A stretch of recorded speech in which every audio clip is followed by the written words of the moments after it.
Hi lovelies, welcome back to my channel. If you're seeing my channel for the first time, welcome. I am Queen.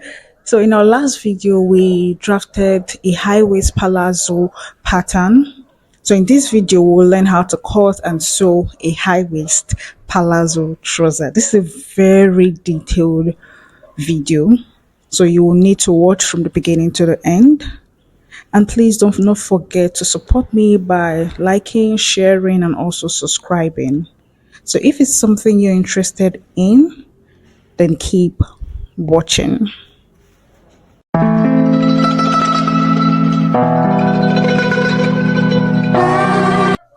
So I've gone ahead to weave my fabric. Make sure you weave, it will make things easier for you and make your work neat. So here I have two pieces for my front and for my back, making it a total of 4 pieces. So we'll work on the front pieces first. So this is what I have. I also went ahead to weave the hem part. Okay, so now I also went ahead to cut my pocket. So I'm just going to set this aside, then we'll work on the pocket. So since this is the pocket, so for the length I have it about 12 inches, 12 to 12.5 inches. You can use 12 inches. So I also went ahead to weave the sides of the pocket and also the lower part of the pocket. So the next thing we're going to do now is to work on our front pieces. We're going to be attaching our pocket to our front pieces. So the pocket depth should be 7 inches. But when doing that, make sure you take out your 1.5 or 2 inches band. Okay, so I'll just go ahead, come down from here, taking note of my 1.5 inch for my band, then come down, mark 7 inches. Then I'm just going to make sure I have exactly 7. Then on the waist here, I'll come in by 1.5. You can use 2 inches if you want your pocket to be very visible. So I'm just going to go ahead and mark 1.5, then connect it to that 7 inches there. Then I'll go ahead and cut this. Just go ahead and cut off, marking, following the line that you made. So now I'm going to also repeat this on my pockets. I'll face right side or place right side facing each other like this. Then I will place it under the two front piece just to get that shape there, because we're going to be joining the pockets at the sides like I said. So I'll just go ahead and cut this so you can see. So this is how you sew them. You get a matching side of the pocket. Now right side facing each other. Then you just follow the shape. Then you stitch with 0.5 inch. So I'm just going to use my pin to secure this. So you're going to stitch this with 0.5 inch. So repeat the same thing on the other side of the pocket. After stitching, this is what I have. I'm going to iron this very flat. Then I'm going to stitch all the way and stop here. So this is what I have. You can see how neat it is. And this is one side of the front piece and this is the second side. So let's work with this one. So when you're done, just go ahead and flip this like this. So when you're doing this, make sure the sides of your front piece align with the side of the pocket, like you see me arranging this. So you just make sure it's the same with the side of the pocket. So what I'm trying to do now is to measure half of my, or 1/4 of my waist plus the ½ inch for the crotch region. Then I'm going to measure exactly what I have so I can know, because you remember when we were drafting this trouser, we gave 1 inch for our joining allowance. So after adding everything, I saw I have more than what I need for my joining allowance. So I'm just making an adjustment. So 1/4 of your waist measurement plus a ½ inch for the joining allowance of the crotch. So I just added them, then marked what I had. So from that point I marked, I have about 1 inch for my joining allowance. So this is how I do mine. You may have your own different way of doing it. So I'm just going to stitch all the way. Okay. After attaching the pockets, you go ahead and iron this. I actually traveled, so I forgot to come along with my tailor's clapper and I regretted it so much. So you just need it. So as you iron, you press with your tailor's clapper. I think it has another name. I've forgotten. It has another name. So just go ahead and press this with your steam iron so it can lay very flat. So you need ironing. Ironing is very important when sewing. As a fashion designer, you need to iron so that you have a very nice finishing. So this is what I have for the front pieces. So we're going to go ahead and join the crotch region of the front piece like this. We're going to use 0.5 inch all the way down. Then after that, you go ahead and iron this. Make sure you give it a good press. You're going to be open pressing this. So when you stitch, you just open up the stitch, then iron very well until it lays flat.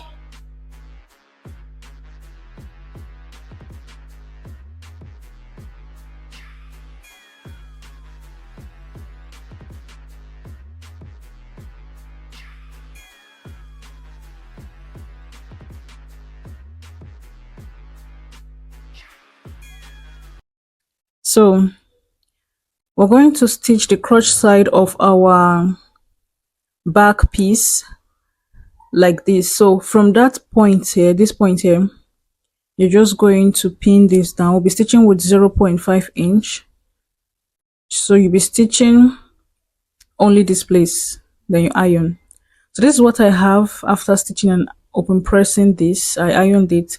So you can see how the zipper part looks and look at the crotch side.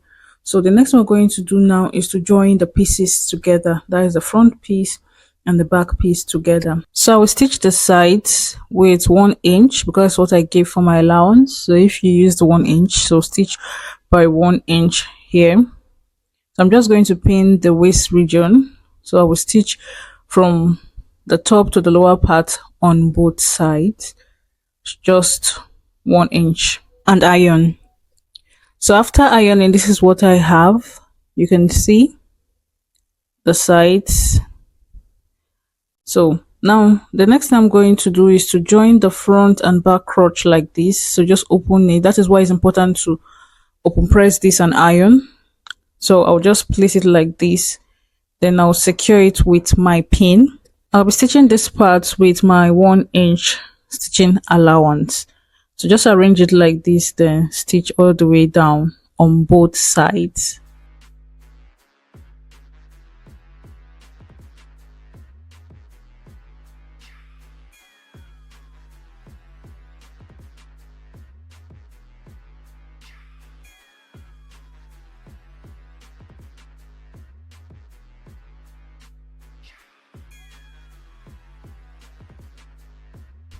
So make sure you're really ironing this very well. That's why it's important to use your steam iron. So I'm going to fold this. I just want to show you another way to hem this. So I'll just fold it like this. So I'm folding with my folding allowance there. So I'll just go and stitch. So I'm doing the same thing for both sides. This is very easy when you want to hem your trouser. So now on the sewing machine, just watch. I already have my fold here with my iron. You can see it's already weaved. So if you want to fold this, assuming you did not weave it, so you just fold it like this. Then you place it the way you see me doing here. Then you stitch. Let me explain again. So you have it like this. Then you fold it like this. Then you stitch following the line here on your side here. That's your sewing allowance. So when you stitch like this, make sure you don't stitch to the end, but just let your stitch stop on top, but about 0.25 away from the end of the fold, so that when you stitch, it will be able to fold the rough side inwards. Hope you understand. So I'm just going to stitch on the line here, following the allowance here. So the reason why I'm doing this directly without folding is because I already weaved the tip of my trouser. So after weaving here, sorry, after stitching here, I'm going to also repeat the same thing on the other side. So it's easy. It is more easy like this. Okay. So I'm just going to stitch the same way I stitch, so I can be able to turn this and it will give me that perfect fold.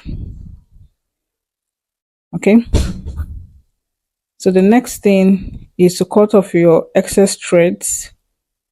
So take note of how I turn this over. So this is what I have. Let me cut this. This is what I have after stitching the side. So I'm just going to open this up like this. So as soon as I turn this over like this, you can see how it relaxes as soon as I open. You can see. All you need to do now is to stitch this round. Okay. Then you stitch it, then you meet it at this point. So make sure that when you're stitching this, you stitch this with a straight stitch, a very straight one. But if you do not want to stitch this, just go ahead and iron your hemming gum. Place your hemming gum in between, then iron it until it lays flat. So I'll stitch this round.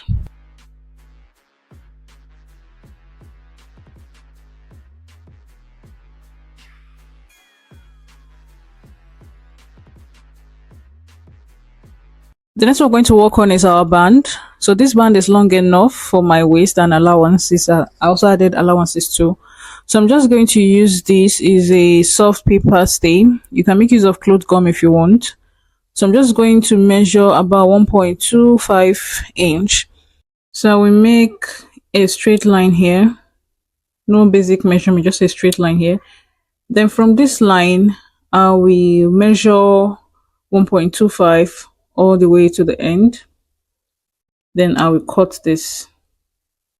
So I'm going to use this as my interface for my band. You need your interface for your band. You either use paper stay, hair stay, cloth gum, whichever one you have. Would not, but some people use what they call stiff neck, that collar stay. You can use it if you want, at least the soft one, not the too hard one. So I'm just going to attach this to my band. So you'll be sticking this to your, attaching this to your wrong side of your fabric. Then I'm going to iron this. So the place that has this rough edge, if you're making use of a paper stay, is what I placed on my fabric, the wrong side of my fabric. Then if you're making use of a cloth gum, the shiny part of your cloth gum is what you're going to attach to your cloth like this. So I'm just folding in 1/2 inch, the one I left when placing my stay. So I'm just going to iron this. And again, this is where I regretted not coming with my tailor's clapper. So I'm just going to fold in this 1.5. Then again, I'm just trying to make sure I have enough. I'm going to fold this in again. So now my band is about 1.5. So make sure that your band, this fold here, should be about 1.5 inch. So I'm just folding this in. I hope you understand what I'm doing here. Okay, so I'm just going to iron this. So you want this to lay very flat as possible. So then I'll cut off the excess here. So again, I'm just going to fold this in. If you can see what I'm doing here, as I'm folding this, the top part of this band is a little bit shorter than the lower part. I don't know if you understand. So there's a reason for this, so that when you attach the part that has the stay on the front part of your trouser, so this other lower part will now be at the back, so it's going to be able to cover your rough stitches. I don't know if you get. So you will need the back, the part going towards the back, to be slightly longer than that of the front. So I'm just stitching this stay part, this place I attached the stay, on. So we'll be stitching with 0.5 inch here. So that line that our iron gave on the cloth when we folded that 0.5 inch is what we're going to stitch on.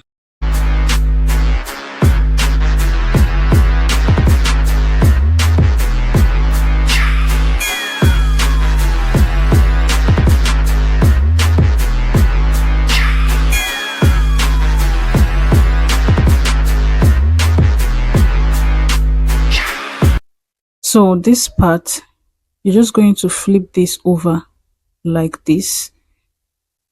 Just take note of what I'm doing. So your back waistband should be slightly longer than the front. That is why I ironed it the way I did.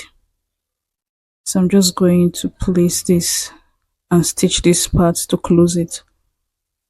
So just stitch it down. Okay. So after doing that, I'm going to repeat the same thing for the other side. Just trim off the excesses on both sides. So I'm just going to repeat the same thing here. So I'll just turn it like this. Make sure you're placing this well. And I'm just going to stitch.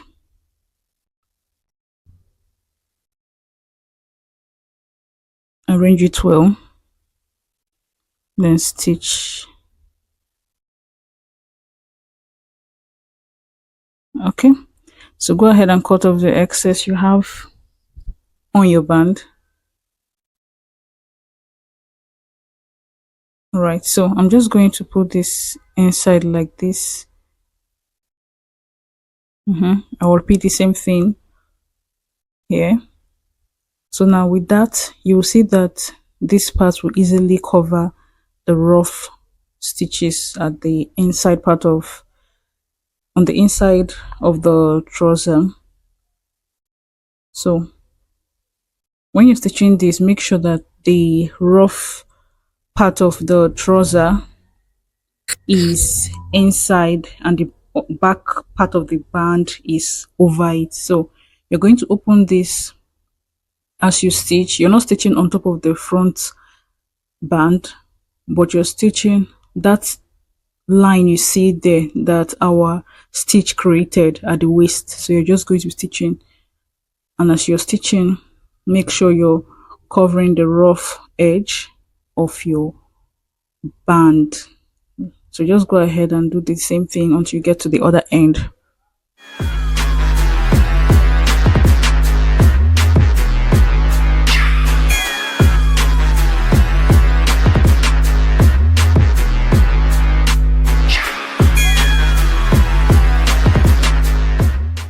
So I'll cut off my excess thread here. So this is how the inside looks like. You see how neat, very neat, and look at what the outside looks like. So I'm just going to go ahead and iron this. So after ironing, it's time to fix our zipper. So this is the zipper I'll be making use of. Just go ahead and fix your zipper according to the line your iron created on your trouser when ironing it. So I'll just go ahead and fix my zipper and show you the final look. So this is what my trouser looks like. This is the zipper. So see how neat it looks. Look at the inside. So this is what I have. If you got value from this video, please don't forget to like this video, leave a comment in the comment section, share this video, and please subscribe. Also, do not forget to click on the notification bell so you get notified whenever I upload new videos. So until next time, bye.